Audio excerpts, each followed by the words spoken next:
Aulas acerca da matéria de escatologia, estudando as escolas de interpretação, chegamos agora ao pré-milenismo, ok? A escola também conhecida como futurista, que lança a interpretação do milênio contida no livro de Apocalipse, que virá a ser instaurado de uma forma drástica por Cristo Jesus, tá certo? De uma forma instantânea, e que será instaurado de forma literal no plano terrestre, será instaurado aqui na Terra, e também está visualizada para o plano futuro, será instaurada no futuro, por isso pode ser chamado também de futurista.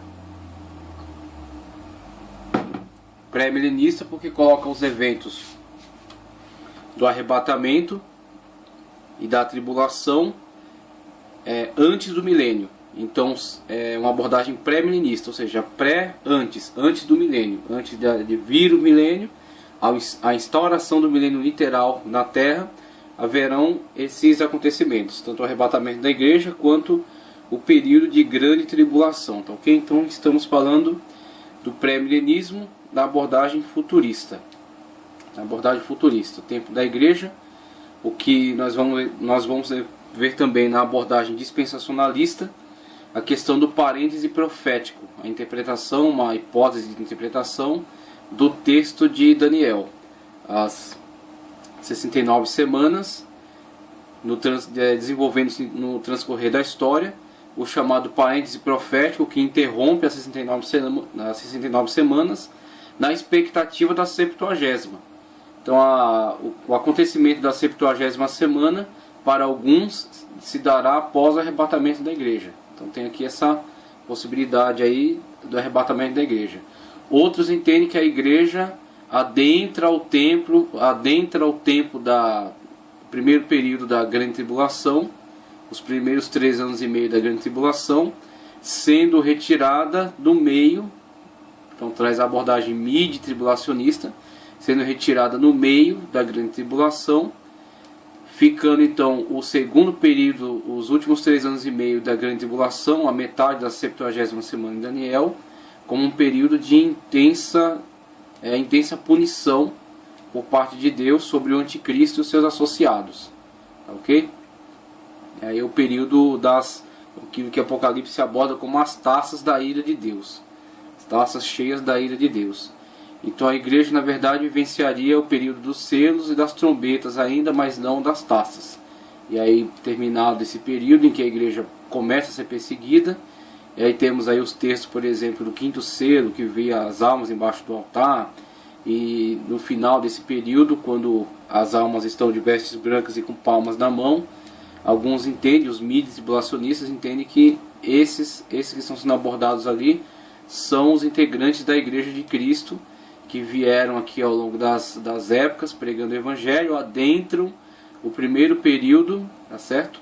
Primeira metade da grande tribulação, são arrebatados, então, né, na verdade são mortos, né, são perseguidos e são mortos e vão para o reino de Deus, vão para a glória como mártires. Então a igreja sofrerá, segundo essa abordagem mid-tribulacionista, a igreja sofrerá o martírio dos últimos tempos com a perseguição do anticristo.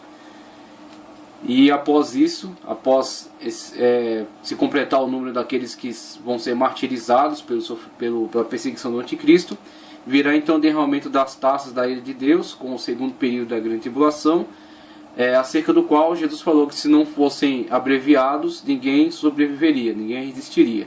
Então por isso que os mid-tribulacionistas entendem que o primeiro período da grande tribulação é vivenciado ao longo da história da igreja.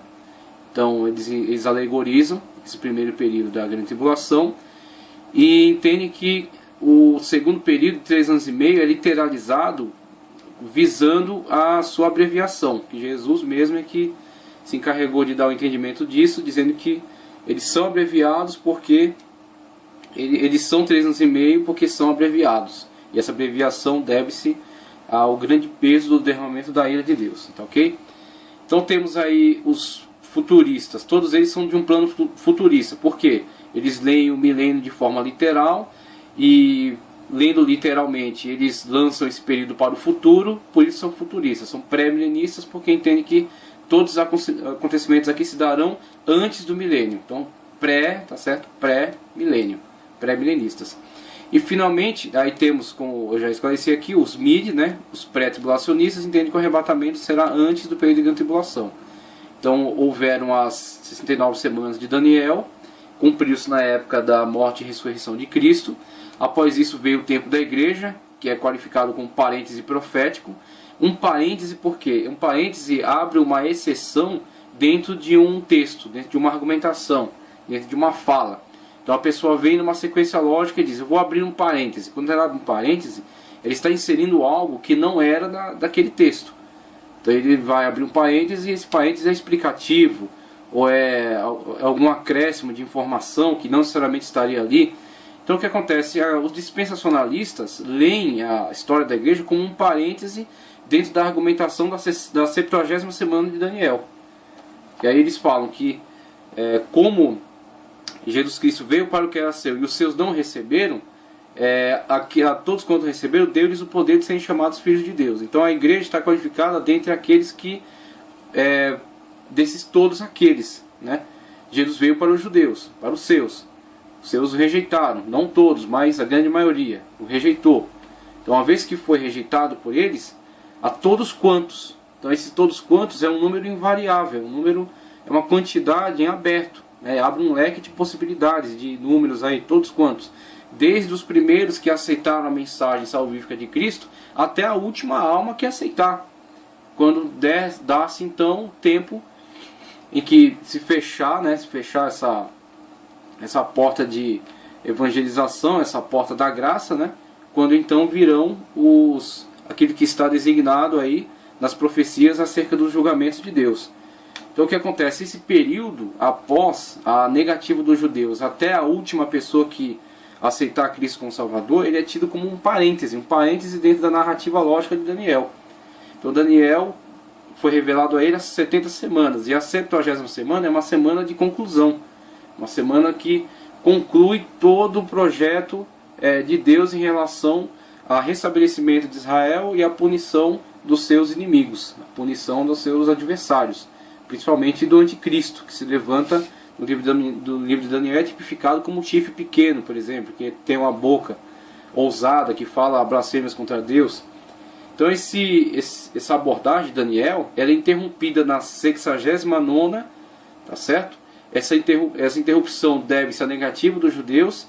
E aí Paulo aborda esse assunto como? Ele fala que a igreja é como um jambuzeiro bravo enxertado na videira. Veja que o enxerto não é a árvore natural. A árvore natural é a videira. E a árvore natural, Paulo mesmo deixa isso claro, é Israel. Então Paulo fala acerca disso. Se não poupou a árvore natural, quanto mais a enxertada. Paulo deixa esse alerta para os gentios. Fala, vocês têm hoje o privilégio de serem o foco, né, de Deus, serem o foco da salvação através da graça. E judeus não, os judeus rejeitaram e estão marginalizados em relação a esses acontecimentos. Mas Paulo, ele guarda uma esperança de uma futura restauração de Israel, uma esperança escatológica. Então Israel tem um plano escatológico a se cumprir no futuro. E aí vamos ver também mais para frente outras escolas de interpretação entre aliancismo, neo-aliancismo e dispensacionalismo, com abordagens diferentes em relação a Israel e o cumprimento das profecias em relação a Israel. Um diz que a igreja é o substituto de Israel. Outro diz que não, existe um plano específico para a igreja e outro para Israel. Aí vemos que são possibilidades de interpretação. Mas se nós levamos em consideração aquilo que Paulo fala em Romanos, vemos que Deus tem um plano futuro ainda a desenvolver em relação a Israel. E vemos a natureza da igreja. A igreja é um jambuzeiro bravo enxertado na videira. Então a videira original é Israel. A igreja foi um enxerto. E esse enxerto deu-se a partir da rejeição dos judeus. Aí Paulo usa esse argumento, que a rejeição deles é a nossa salvação. Veja só, hein? É interessante analisarmos essa dinâmica de relacionamento entre a igreja e Israel. Então Israel negou, se Israel houvesse aceitado em peso, né, Israel teria se tornado a grande nação evangelística da terra, e os judeus iriam por todo mundo pregando o evangelho a toda criatura. E creio eu, é uma posição minha, né, ninguém é obrigado a aceitar, mas creio eu que se os judeus tivessem aceitado em peso e o Pentecoste prometido em Joel tivesse vindo sobre toda a nação de Israel, se não toda, sobre a grande maioria, ficado somente um pequeno número de não aceitação, mas a grande maioria se convertendo e sendo capacitados pelo revestimento do Espírito, creio eu que a história da humanidade teria se resumido a poucos séculos. Poucos séculos de evangelismo intenso pela face da terra, e então viria um tempo escatológico, há muito tempo atrás. Mas diante da rejeição dos judeus, Jesus chamou entrou para o plano principal os gentios. Então os gentios teriam que ser alcançados pelos judeus. Os judeus seriam o grupo central aí na questão de ter a responsabilidade de evangelização de toda criatura. Seriam eles. Eles teriam que estar pregando esta palavra, eles teriam que estar indo por toda a terra, eles que teriam que estar fundando as igrejas, eles que teriam que estar proclamando o evangelho a toda criatura. Mas a partir da rejeição dele, Jesus comissionou ali aqueles 12, dos quais um traiu, foi substituído lá pelo colégio apostólico, colocado Matias, e não somente isso, mas Jesus mesmo se encarregou de chamar o 13º apóstolo, de chamar o apóstolo Paulo. E Jesus mesmo comissionou o apóstolo Paulo e entregou a ele o apostolado e o evangelho, como Paulo fala, que eu recebi o meu evangelho diretamente do Senhor. Então Paulo professores teve, mas ele foi comissionado diretamente por Cristo. E aí a partir desses 12 apóstolos, e Paulo, que volta-se especificamente para os gentios, em todo lugar que ele vai, ele procura uma sinagoga, mas a partir dos conflitos dentro da sinagoga, ele volta-se para os gentios. Então a grande obra de evangelismo dentro do mundo gentílico é a responsabilidade de Cristo através de Paulo. O Senhor Jesus comissionou o seu apóstolo, Paulo, e Paulo pregou principalmente para os gentios. Os outros apóstolos também, mas não tanto quanto Paulo, não com um alcance tão abrangente quanto Paulo. Formou os primeiros grandes continuadores, Timóteo, Tito. Tito era completamente gentil, Timóteo ainda tinha mãe judia, mas Tito era do mundo gentílico. Se não me engano, Silas, mas Tito eu sei que eu me recorde aqui, totalmente do mundo gentílico. Então o que acontece? A partir dessa abordagem vemos, a partir da rejeição dos judeus, a opção pelos gentios como pivô dessa situação. Então os gentios é que vão proclamar o evangelho a toda criatura, vão levar o evangelho a toda a raça humana. E aí o que acontece? A partir dessa mudança, em virtude da negação dos judeus, a possibilidade de ser oferecida a eles rejeitando, o plano de Deus não é atrapalhado, o plano de Deus não será frustrado. Rejeitou? Muito bem, a todos quantos receberem, deu-lhes o poder de serem chamados filhos de Deus. E aí a igreja entra na história. Então a igreja não é visualizada por Daniel, nem poderia ser. Daniel estava voltado para os judeus. Mas a partir da rejeição dos judeus, e aliás, nem fica totalmente desconexo, porque Daniel mesmo fala que acerca do Filho do Homem, que ele será rejeitado, que ele será morto. Então Daniel aborda a questão da morte de Cristo. Agora, há coisas que Daniel não compreende. Por exemplo, a ressurreição de Cristo, o plano da graça, a salvação sendo ofertada a todos os gentios por meio da graça, por meio da salvação em Cristo Jesus, a aceitação do sacrifício vicário de Cristo Jesus. Então tem coisas que Daniel não visualizou. Essas coisas que Daniel não consegue visualizar são entendidas como pertencentes ao parêntese profético. O parêntese profético interrompe a 69ª semana, ficando em suspenso até quando houver o arrebatamento da igreja.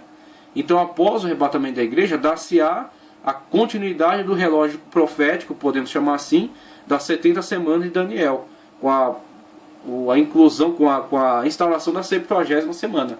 E a 70ª semana está dividida em 3 anos e meio, 3 anos e meio, falsa paz e grande tribulação. Ok? Então só para a gente começar a compreender um pouco o plano pré-milenista, que é um grande conjunto. Dentro desse grande conjunto existem as escolas pré-tribulacionista, tá certo? Que fizemos aqui uma breve explicação acerca dela, entendendo o arrebatamento antes do período de 7 anos, divididos em 3 anos e meio, 3 anos e meio, 7 anos de grande tribulação, a 70ª semana de Daniel. Ambas estão relacionadas aqui. Tá certo? Então esses são pré-tribulacionistas. Os mid-tribulacionistas entendem o arrebatamento após o primeiro período de grande tribulação, ficando o segundo período, que é o período das taças, da grande ira de Deus, reservado somente para o anticristo e seus adeptos. Aqueles que ficarem aqui, aqueles que aceitarem a marca da besta. e aqueles que morrerem no martírio vão ser recebidos em glória nas mansões celestiais.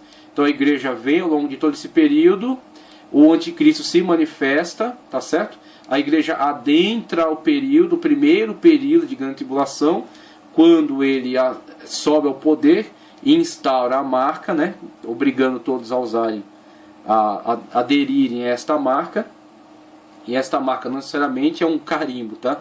Então muitas pessoas aí especulam sobre a marca do anticristo. É um carimbo, né? É um objeto, é um número, é uma tatuagem. Olha, a questão abordada com relação ao símbolo, ela é mais profunda do que isso. Então ela é algo, claro, você vai ter que aceitar ou negar. Então isso podemos colocar. Não é algo oculto, é algo claro, é uma imposição. Certo? Não é uma opção, é uma imposição. Terá que aceitar. Essa imposição vai restringir ou não o acesso aos bens. Então todos aqueles que querem comprar, vender, negociar, precisam de adquirir mantimento, só poderão o fazer dentro da aceitação da marca, porque a marca viabiliza a participação no governo do anticristo. Então a marca, ela será uma imposição e ela será algo bastante evidente, bastante claro. A aceitação negativa de algo que está sendo lhe imposto. A partir da negativa, perseguição e morte. Aí dá-se a questão do martírio. E aí os tribulacionistas entendem, a igreja vai passar pelo último martírio. Esse martírio será durante o governo do anticristo. Após aqueles que morrerem no martírio, não aceitando o sinal, que será algo imposto. Então, em vez de ficar especulando, e aliás eu vou fazer a leitura aqui de um texto de João Calvino maravilhoso, que eu entendo que tem que nortear a nossa interpretação. Porque, independentemente da escola que você opte, o amilenismo, pós-milenismo, futuristas, pré-milenistas, pré-tribulacionistas, mid, pós-tribulacionistas, você tem que ter uma coerência e você tem que ter um respeito, uma reverência à palavra de Deus. Você não pode se deixar levar por especulações absurdas, imaginações, sem estar fundamentando isso de alguma forma na palavra de Deus, em coerência com ela, subordinado a ela. Nenhuma tese, nenhuma interpretação, nenhum teólogo, nenhuma hipótese é superior às afirmativas da Sagrada Escritura. Então tudo tem que subordinar a ela. Por que há diferenças de interpretação? Porque uns usam recurso alegórico, outros usam recurso literal, e existe uma certa ambiguidade no sentido de essa palavra ela pode ser literal, pode ser alegórica, e aí nessa ambiguidade mora uma certa diferença de opiniões. Mas todas essas opiniões têm que convergir num objetivo só. Qual é? A centralização, a centralidade da palavra de Deus como regra de fé e conduta, como regra, inclusive, da construção de todas essas ideias aqui. Tudo tem que estar vinculado à palavra de Deus. Então a hipótese, a teoria não pode simplesmente sair construindo um quadro que esteja em contraste e pior, que esteja em contradição com a palavra de Deus. Então aquilo que pode ser vinculado, subordinado à palavra, pode ser discutido. Aquilo que foge da palavra ou contraria, obviamente rejeitado, tá certo? Então é aí onde vemos, eu vou ler daqui a pouco aqui João Calvino, vemos os midi-tribulacionistas lerem esse primeiro período como alegórico, incluso dentro do tempo da igreja, a igreja adentrando aqui pelo primeiro período da grande tribulação, a falsa paz, a instauração do governo do anticristo, a marca sendo implantada, e não interessa ficar discutindo aqui se é um chip, se é um carimbo, não interessa, ou pegar o número e tentar ficar tentando lançar hipóteses, se é fulano, se é beltrano, se é ciclano. João deixa muito claro que aqueles que estiverem nesse período, aqueles que visualizarem essa situação vão ter certeza, e aquele que tem sabedoria pode interpretar. Então o que acontece? Aqueles que vão estar visualizando essa situação, eles terão certeza daquilo que eles estão aceitando ou negando. Então é número de homem, não é um número celestial, não é um número que está além da nossa realidade. Ele trabalhará com alguma coisa que é próprio do homem, 666. Inclusive dentro da Bíblia existem algumas linguagens com relação a letras, a números, a símbolos. O 7 é o número da plenitude. Então temos aí alguns números que são bastante significativos. E o 6 geralmente é associado a coisas dos homens. O 12, por exemplo, é associado a grandes realizações do plano divino. Por exemplo, Deus escolheu 12 tribos de Israel, a 13ª era uma tribo consagrada a Deus, as 12 eram contadas. Jesus chamou 12 apóstolos. Então o plano de Deus realmente se realiza dentro dessa característica, levando 12 em consideração. Os 7 a plenitude, os 7 dias da criação, tá certo? Aí vemos 7 Espíritos de Deus, as 7 taças, né? Os 7 trombetas, os 7 selos. Então os números, eles dizem algo também, os números têm um significado simbológico. E aí quando vimos aqui a questão do 7, né, na grande tribulação, Daniel já abordou a 70ª semana. E quando vimos aqui o número 6 nessa abordagem, vemos os 6 geralmente associados a coisas humanas. E João mesmo diz, é número de homem. E ele pega esse número e replica ele 3 vezes. 666. E aí esse 666, o 6 é o número de homem, só que está replicado 3 vezes. E esse 3 também é associado a coisas divinas. Então vemos, por exemplo, o governo do anticristo. Em que plataforma ele vai desenvolver? O dragão, a besta que sobe no mar e a besta que sobe da terra. 3. Você vê, o 6 e o 3 associados. O 6 número de homem, replicado 3 vezes. 666. Então isso vai ser claro, vai ser evidente para quem? Para quem sofrer o assédio dessa implantação. Ele vai ter certeza de que ele tem que negar, porque aquela é a marca do anticristo. Ou ele vai aceitar para poder participar do seu governo. A partir da aceitação vai adentrar ao período da grande tribulação e da ira de Deus, o derramamento das taças da ira de Deus.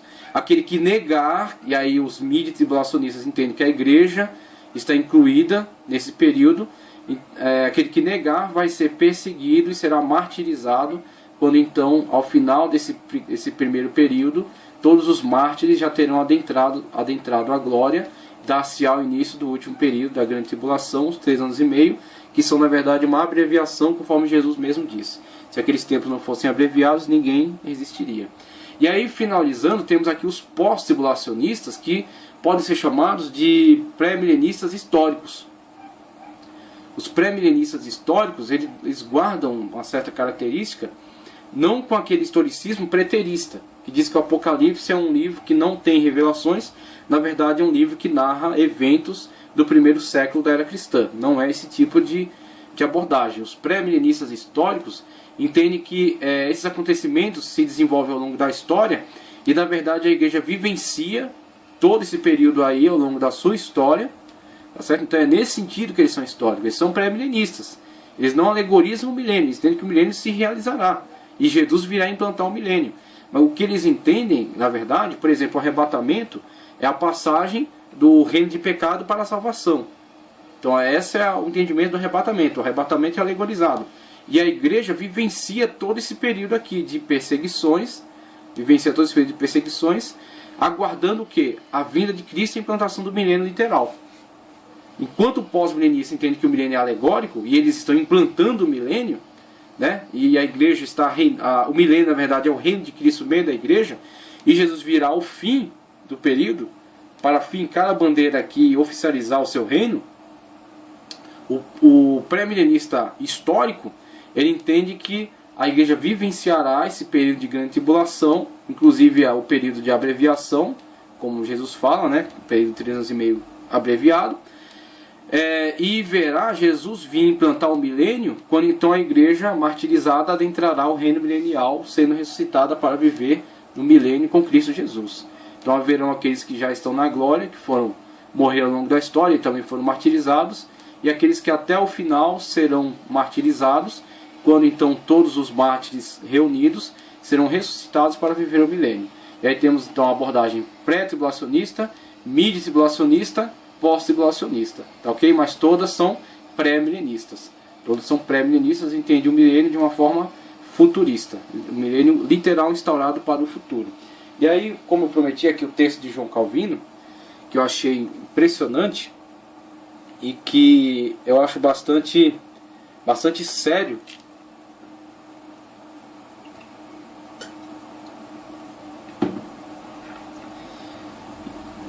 que eu acho assim, de um comprometimento bastante sério com a Escritura. Então é de muito proveito que nós observemos essa forma de lidar com a Escritura para poder lidarmos assim com as hipóteses de interpretação da escatologia. Para que a gente não se deixe levar por hipóteses, se deixe levar por imaginações e acabemos saindo de dentro do escopo da Escritura Sagrada. Então toda hipótese, toda teoria, toda a interpretação teológica, ela tem que buscar sempre o objetivo de possibilitar o entendimento da Escritura, viabilizar o entendimento da Escritura Sagrada. Está subordinado à Escritura. A partir do momento que ele abandona a Escritura e começa a entrar por outros viés, como por exemplo, os liberais fizeram isso há muito tempo, entendendo que a Bíblia é mitológica, então não tem que estar vinculado, não tem que estar subordinado à Bíblia, mas pegar a Bíblia e tentar interpretá-la conforme outros conceitos, né? Conceitos antissobrenaturalistas, ou existencialismo, né? Adotado por Bultmann, que entende que a filosofia do viés existencialista ela tem que fazer a leitura da Bíblia, entendendo, demitologizando-a, né? Tirando os mitos do passado e lendo aquilo que pode ser adequado ao conceito existencialista do presente. Então esses são interpretações que colocam a Bíblia num patamar de igualdade ou até de inferioridade em relação a algumas outras ciências. Então não é a questão que está sendo abordada aqui. Tanto amilenistas, como pós-milenistas, como pré-milenistas, todos têm a Bíblia como um referencial. Tem a Bíblia como o eixo central da sua interpretação. E aí buscam viabilizar o seu entendimento. Os amilenistas criticando o excesso de literalismo e os excessos de imaginação dos quiastas do passado, propõem o amilenismo, visando, a gente vai ver aqui, vai ler um texto de Orígenes, em que ele explica a sua abordagem alegórica, porque ele adota essa abordagem alegórica. Os pós-milenistas que leem o alegorismo, mas de uma forma mais otimista, entendendo que a igreja está responsabilizada pela implantação do milênio. E os pré-milenistas que leem literal, e entendendo que o milênio será instaurado para o futuro e a igreja tem que se responsabilizar pelo seu papel de pregação do evangelho a toda criatura, porque está próximo o tempo da instauração do milênio, está próximo o tempo do arrebatamento. Para os pré-tribulacionistas está próximo o arrebatamento, para os mid-tribulacionistas está próximo o tempo em que se levantarão o anticristo e a igreja será perseguida e martirizada. Para os históricos, os pré-milenistas históricos, está próximo o tempo que a igreja será martirizada e enfim Jesus virá instaurar o milênio. Tá certo? Mas todos eles tendo a Bíblia como eixo. Essas interpretações têm a Bíblia como eixo de sua interpretação e querem viabilizar o entendimento a ela. Então o texto de João Calvino que eu vou ler está naquele livro que eu já citei há pouco tempo atrás, tá certo? Instituições da Religião Cristã de João Calvino, tomo 2, tá certo? Na página 458. A página 458, João Calvino diz: por mais que tenhamos proveito na meditação destas coisas, reconheçamos que ainda estamos muito atrasados e como que nas raízes mais profundas, se compararmos a concepção de nossa mente com a sublimidade deste mistério. Olha aí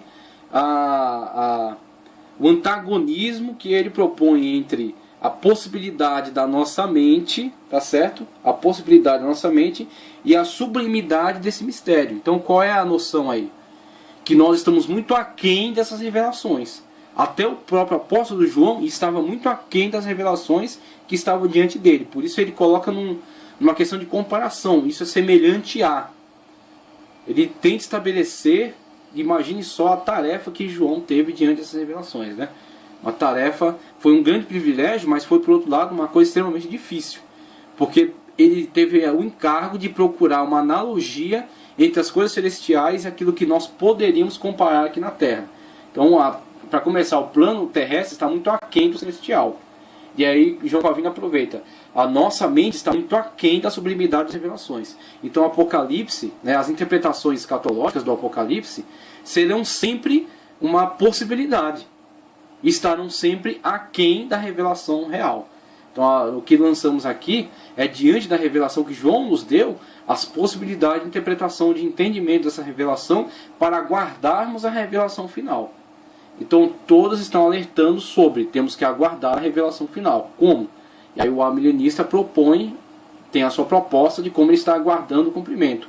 O amilenista, a sua proposta, o pós-milenista, a sua proposta, tá certo? Ele aguarda a revelação sublime final, pregando o evangelho a toda criatura e estabelecendo o milênio. É a sua proposta. O pré-milenista Né? Tribulacionista diz, vamos pregar o evangelho a toda criatura porque logo virá o arrebatamento.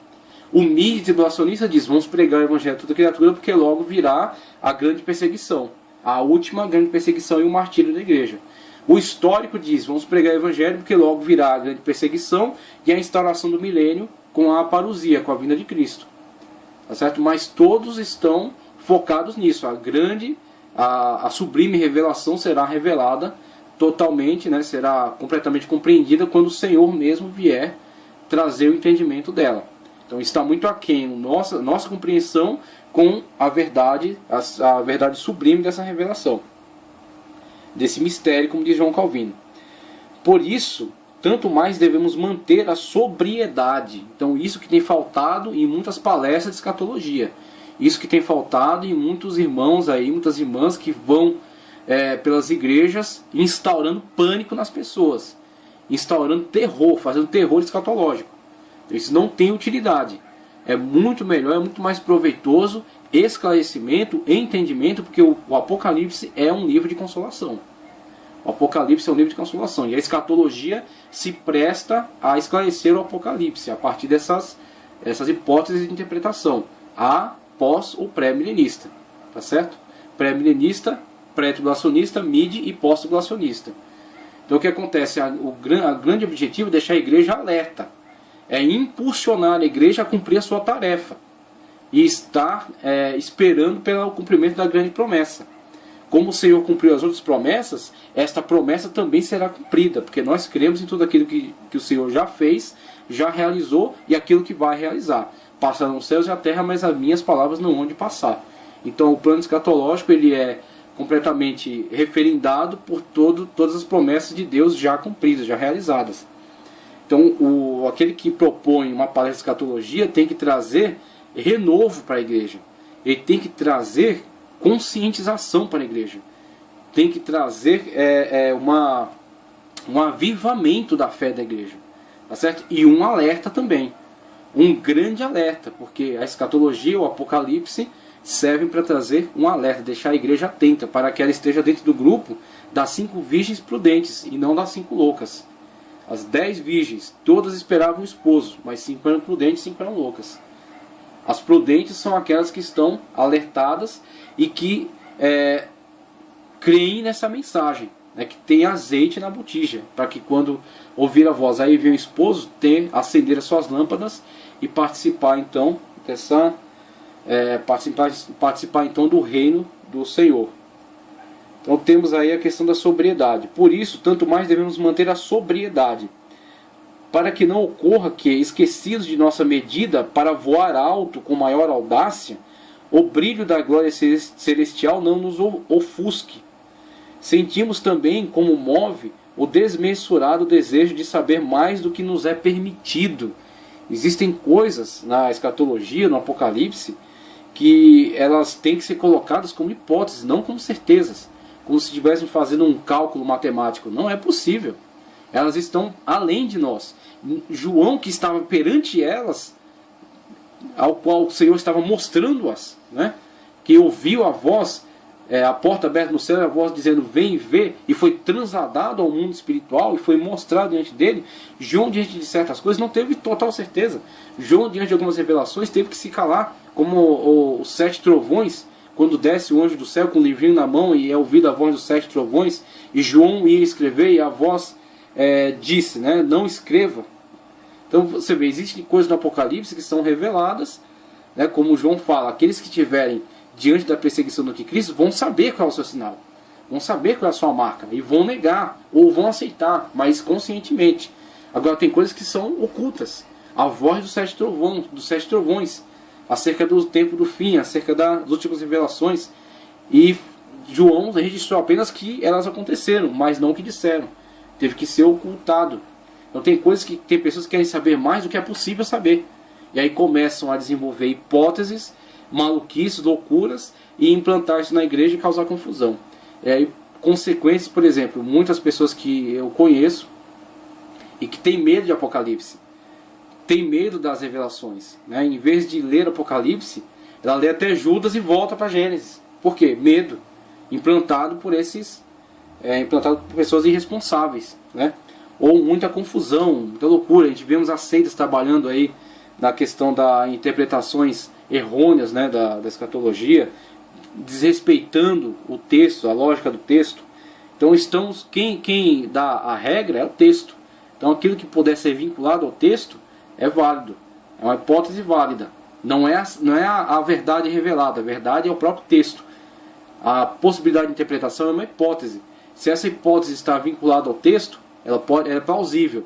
Agora, se ela foge também do texto, ela é rejeitável, completamente rejeitável. Sentimos também como move desmensurado desejo de saber mais do que é permitido, de onde brotam incessantemente questões frívolas e nocivas. Chamo frívolas aquelas que não podemos tirar nenhuma utilidade, mas é ainda pior o segundo tipo, porque os que se deleitam nelas se enredam em especulações perniciosas, e é por isso que eu as chamo nocivas. Então vemos aí como é perigoso se deixar levar por hipóteses e começar a imaginar muita coisa desvinculadamente do texto. Então tudo que for proposto tem que estar vinculado, subordinado ao texto. A teologia é serva da Bíblia. O dia que a teologia levanta sua cabeça para começar a especular fora da Bíblia, ela é desprezível, tá certo? Ela é descartável. Toda teologia é serva da Bíblia. Ela serve somente para tentar tornar mais viável o entendimento do texto bíblico. E é por isso que temos essas hipóteses de interpretação, hipóteses plausíveis, nenhuma como verdade final, mas hipóteses plausíveis. E temos então a questão de sermos bastante sóbrios nessas interpretações, tá certo? Então, prosseguindo, vemos aí